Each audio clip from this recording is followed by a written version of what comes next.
बिस्मिल्लाहिर्रहमानिर्रहीम। मैं हनुमान सदीक। आज के लेक्चर में हम चैप्टर नंबर 2 के क्वेश्चन नंबर 3 करेंगे, जो कि है तमीरी फ़िक्र पर मबनी सवालात। क्वेश्चन नंबर 1 है, मादा की सुपर क्रिटिकल हालत कैसी दिखाई देती है?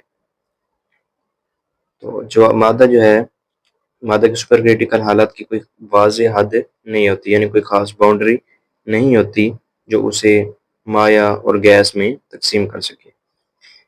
सुपर क्रिटिकल स्टेट जो है, ये एक ऐसी स्टेट है जिसमें गैस की खसूसियात भी होती हैं और माया की खसूसियात भी होती हैं। अब दोनों की खसूसियात जो हैं वो यकजा होती हैं, इन दोनों में कोई डिफरेंस नज़र नहीं आ रहा होता, इसलिए जो है वो कोई वाज़ेह जो है इसमें हद नहीं होती। नेक्स्ट क्वेश्चन है, फ्लोरेसेंट ट्यूब में प्लाज्मा कैसे वजूद में आता है? प्लाज्मा जो है बेसिकली इसका ये कह लें कि इसकी जो अकरेंस है वो फ्लोरेसेंट ट्यूब के अंदर होती है।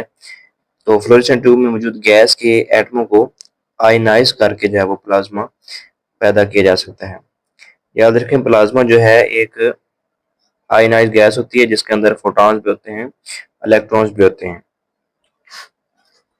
नेक्स्ट क्वेश्चन हमारे पास, बायोकेमिस्ट्री और ऑर्गेनिक केमिस्ट्री में फ़र्क करें। चूंकि दोनों केमिस्ट्री की ब्रांचेस हैं और दोनों में जो है हमने कंपाउंड्स का जो मुताला किया जाता है वो ऑर्गेनिक कंपाउंड्स हैं, अब दोनों में फ़र्क कहाँ पे होगा?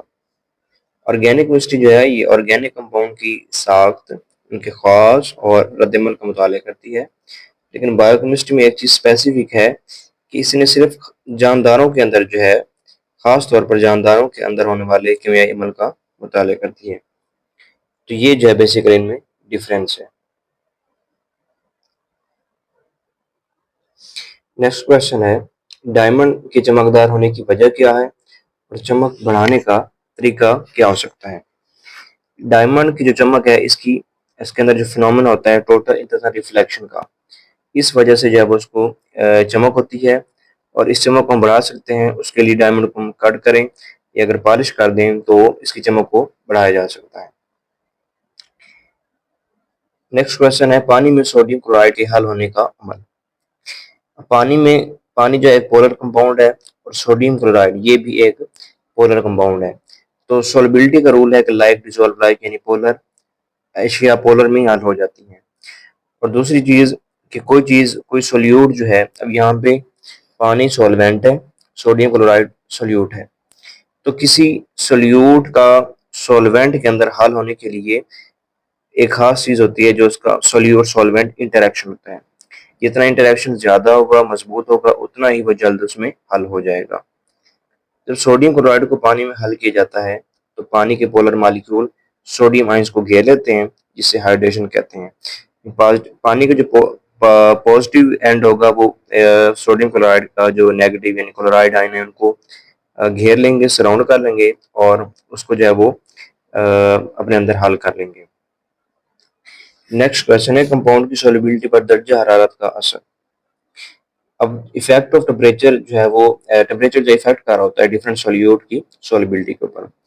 कुछ सोल्यूट ऐसे होते हैं जो ज़्यादा टेम्परेचर पर जल्दी सोलबल होते हैं, कुछ होते हैं कि ज़्यादा टेम्परेचर उनके ऊपर उनकी सोलिबिलिटी पर कोई खास असर नहीं डालता, और कुछ सोल्यूट ऐसे होते हैं कि जब टेम्परेचर बढ़ाएंगे उनकी सोलिबिलिटी कम हो जाएगी, जैसे कि गैसेज हैं।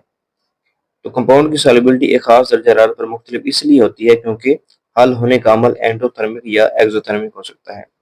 एंडोथर्मिक में ये होगा कि हीट जो है वो अब्जॉर्ब हो जाएगी, और एक्सोथर्मिक ऐसा अमल होता है जिसमें हीट जो है, एनर्जी जो होती है वो खारिज हो जाती है।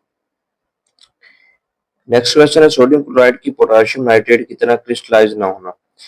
हालांकि दोनों जो है वो, सोडियम क्लोराइड भी एक आयनिक कंपाउंड है, पोटेशियम नाइट्रेट भी एक आयनिक कंपाउंड है, लेकिन दोनों के क्रिस्टल एक जैसे नहीं होते। इसकी क्या वजह है?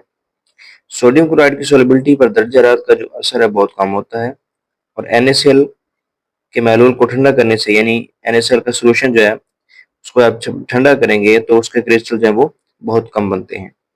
तो यही वजह है कि ये सोडियम क्लोराइड की जो पोटेशियम नाइट्रेट की तरह क्रिस्टल नहीं बन पाते।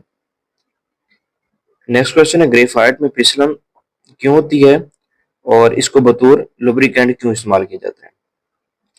ग्रेफाइट जो है इसमें कार्बन के एटमों की परतें यानी लेयर्स होती हैं इन लेयर्स के परतों के दरमियान कमजोर वांडरवाल फोर्सेस होती हैं, यानी एक तह की दूसरी तह के साथ जो जुड़ी होती है, तो वो वांडरवाल फोर्सेस की वजह से होती है, और ये जो वांडरवाल फोर्सेस हैं ये वीक होती हैं, इसकी वजह से एक दूसरे के ऊपर फिसल सकती है, यानी मूव कर सकती हैं, स्लिप हो सकती हैं। तो यही खासियत जो है उसे लुब्रिकेंट के तौर पर इस्तेमाल करने के काबिल बनाती है।